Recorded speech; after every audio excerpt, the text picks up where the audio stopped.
बिस्मिल्लाहिर्रहमानिर्रहीम, अस्सलाम वालेकुम नाजरीन। मैं हूं बाबर हयात और आप देख रहे हैं 24/7 उर्दू न्यूज पर बाबर हयात शो। नाजरीन, पाकिस्तान क्रिकेट के हवाले से एक बड़ा फैसला, पीसीबी का बड़ा ऐलान सामने आ गया है और वो है वनडे के कप्तान के हवाले से। जी हां, मोहम्मद रिजवान को पाकिस्तान की ओडीआई कैप्टनसी से बर्खास्त कर दिया गया है, उनको सैक कर दिया गया है, हटा दिया गया है ओडीआई कैप्टनसी से। और पाकिस्तान क्रिकेट के लिए बड़ी खबर यह है कि पाकिस्तान के premier fast bowler Shaheen Shah Afridi को पाकिस्तान का नया वनडे का कप्तान बना दिया गया है। बाय द वे, ये खबर मैं तकरीबन 1 महीना पहले आपके सामने बता चुका था और मैं अब आपको बताऊंगा कि ये खबर मुझ तक कैसे पहुंची और कब ये फैसला हुआ था और किसके कहने पे ये फैसला हुआ था और रिजवान की कप्तानी से हटाए जाने की वजूहात क्या है, ये भी आज के इस प्रोग्राम में मैं आपको बताऊंगा। तो कंप्लीट आपको अंदर की कहानी सारी की सारी के रिजवान क्यों कप्तानी से हटे, उनको कप्तानी से हटाने का कहा किसने, मतलब जो फाइनल कहा गया कि भाई रिजवान को कप्तानी से हटा दें, वो किसने कहा, और उसके बाद फिर शाहीन शाह आफरीदी किस तरह से कप्तान बने, उनको कप्तान बनाने का किसने कहा और फिर उनके साथ ये प्रोसेस कब से स्टार्ट हुआ, इस पूरे के ऊपर आपको अपडेट करूंगा आज की इस वीडियो में। लेकिन आगे बढ़ने से पहले आपसे गुजारिश कि अगर आप हमारे नए व्यूअर हैं तो प्लीज हमारे इस चैनल को जल्दी से कर लीजिएगा सब्सक्राइब और बेल आइकन को पुश करना मत भूलिएगा। मुझे फॉलो कीजिए इंस्टाग्राम पे @बाबर-हयात शो और हमारे पेज को फेसबुक पे लाइक कर लीजिएगा। पाकिस्तान में कप्तानों को हटाना, नए कप्तानों को लाना, ये देखिए 2019 से मैं पाकिस्तान क्रिकेट को यूट्यूब के ऊपर कवर कर रहा हूं। वैसे तो 2001 से मैं पाकिस्तान क्रिकेट के जर्नलिज्म के साथ वाबस्ता हूं और ये 2019 से पता नहीं कितने कप्तानों के बारे में मैं कह चुका हूं कि उनकी छुट्टी होने जा रही है। मतलब सरफराज सबसे पहले कप्तान थे उसमें से, और उसके बाद फिर बाय द वे जब से सरफराज पाकिस्तान के कप्तानी से हटे, पाकिस्तान की टीम को कोई उस तरह का कप्तान मिल नहीं पाया। और मुझे लगता है कि उस वक्त जो फैसला किया गया था सरफराज अहमद के बारे में, वो पाकिस्तान क्रिकेट को बहुत पीछे लेके चला गया। लेकिन प्रॉब्लम यह है कि तब से लेकर के सरफराज के बाद फिर बाबर, बाबर के बाद फिर शाहीन, शाहीन के बाद फिर रिजवान, मतलब अब एक बार फिर शाहीन, फिर आगा सलमान, मतलब शान मसूद, क्या क्या कप्तानों को हमने आते और जाते देखा है। और अब उसमें एक और इजाफा हो गया और वो है मोहम्मद रिजवान का। देखिए, मोहम्मद रिजवान का जो स्टार्ट हुआ था ना एज ए कैप्टन, वो बहुत शानदार था। उन्होंने ऑस्ट्रेलिया में उनकी कप्तानी में टीम जीती और कितने साल बाद जीती। उसके बाद फिर जो है वो ज़बरदस्त किस्म का जो पाकिस्तान टीम की परफॉर्मेंस रही साउथ अफ्रीका में, यानी ये दोनों सीरीज रिजवान की कप्तानी में पाकिस्तान जीती और पाकिस्तान ज़बरदस्त परफॉर्म करता रहा। फिर प्रॉब्लम क्या हुआ? प्रॉब्लम ये हुआ है कि 2025 की चैंपियंस ट्रॉफी जो है ना, वो उनके लिए वजह बनी और उसमें जो उनका एटीट्यूड था ना, वो उनके लिए बुनियादी वजह बना उनकी कप्तानी को हटाए जाने का। उनका जो एटीट्यूड था towards selection committee, towards coach, towards Aqib Javed, मतलब वो ये चाह रहे थे कि उनको भरपूर पूरे का पूरा कप्तानी वाला जो हक है वो मिलना चाहिए, टीम उनकी चॉइस के ऊपर बननी चाहिए, मुकम्मल तौर पर वो इख्तियार चाहते थे। और वो किसी हद तक उनका हक भी था, लेकिन उनको वहां पे वो हक दिया नहीं गया क्योंकि इस दौरान सिलेक्शन कमेटी बदली और सिलेक्शन कमेटी जो है उसने ये सोच कर फैसला कर लिया कि भाई प्लेइंग 11 तक जो है वो सिलेक्शन कमेटी की मर्जी से खेलेगी, उसमें भी कप्तान की मर्जी शामिल नहीं है। तो वहां पर फिर उन्होंने कुछ दबे दबे लफ्जों में ये इजहार करना शुरू कर दिया कि भाई इसमें मेरा कोई कसूर नहीं है, आपको पता है क्या हो रहा है, क्या मामला चल रहे हैं। उन्होंने कुछ बोर्ड के साथ जो है ना वो कंट्राडिक्ट करने वाले जो है वो बयानात देना शुरू कर दिए। और फिर जो सबसे बड़ी वजह उनकी बनी वो उनका वो बयान था जब पाकिस्तान इंडिया से हारा और उसके बाद ये कहा गया कि रिजवान की तरफ से कि खिलाड़ियों को कि तुमने परेशान नहीं होना, हमें कुछ नहीं होगा, हम बरकरार रहेंगे टीम के अंदर, फारिग हो गए तो सिलेक्शन कमेटी फारिग होगी, फारिग होगा तो कोच फारिग होगा, हम नहीं फारिग होंगे, तुम्हें कुछ नहीं होगा। तो ये जो बयान है ना, ये प्लेयर पावर को साबित करता है कि भाई ये टीम के अंदर ग्रुप बनाया गया है और स्ट्रांग कप्तान जो है वो अपनी प्लेयर पावर दिखा रहा है। तो पीसीबी को ये लगा कि अब वो दौर नहीं रहा कि आप प्लेयर पावर दिखाएं। बीच में फिर उनको मौका दे दिया गया, हालांकि उनको हटाने के हवाले से पिछले 6 महीने से बात हो रही है। चैंपियंस ट्रॉफी के बाद से मैंने आपको कह दिया था कि वो पाकिस्तान के कप्तान नहीं बनने जा रहे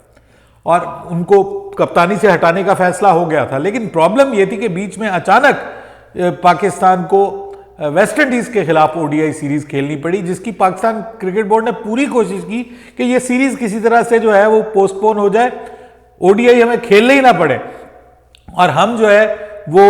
T20 कोई 5 T20 की सीरीज कर लेते हैं। लेकिन उनको जरूरत थी क्योंकि उन्होंने ओडीआई वर्ल्ड कप में क्वालिफाई करना था और पाकिस्तान की टीम के ऊपर उनको उम्मीद थी वेस्ट इंडीज को कि इनको शिकस्त दे के हम अपनी रैंकिंग जो है वो इंप्रूव कर सकते हैं। तो वो इस वजह से फिर रिजवान को एक्सीडेंटली मजबूरन वहां पे कप्तान बरकरार रखा गया, क्योंकि फौरी तौर पे कप्तान का फैसला हो नहीं सकता था और जो कप्तानी थी आपके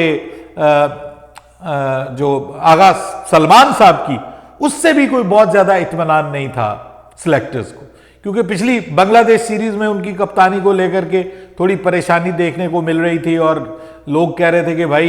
ये तो इसकी अपनी जगह नहीं बनती टीम में, परफॉर्मेंस का फुकदान है कप्तान के हवाले से। अदरवाइज अगर आगा सलमान बतौर बल्लेबाज T20 में परफॉर्म कर जाते, कप्तानी चले जैसी भी होती उनके, बतौर बल्लेबाज अगर वो परफॉर्म कर जाते तो तब भी आगा सलमान को कप्तान बना देना था। लेकिन फिर ये हुआ कि वहाँ पे मजबूरन रिजवान को कप्तान बनाना पड़ा और फिर जो उसकी अपनी ज़ाती परफॉर्मेंस रही, फिर जो टीम की परफॉर्मेंस रही, पाकिस्तान जो है वो वेस्ट इंडीज से सीरीज़ हार गया। तो फिर उसके बाद उस सीरीज़ के बाद ये कहा गया आपके माइक हैसन की जानिब से, उन्होंने ये कहा कि Rizwan is not my man, no more,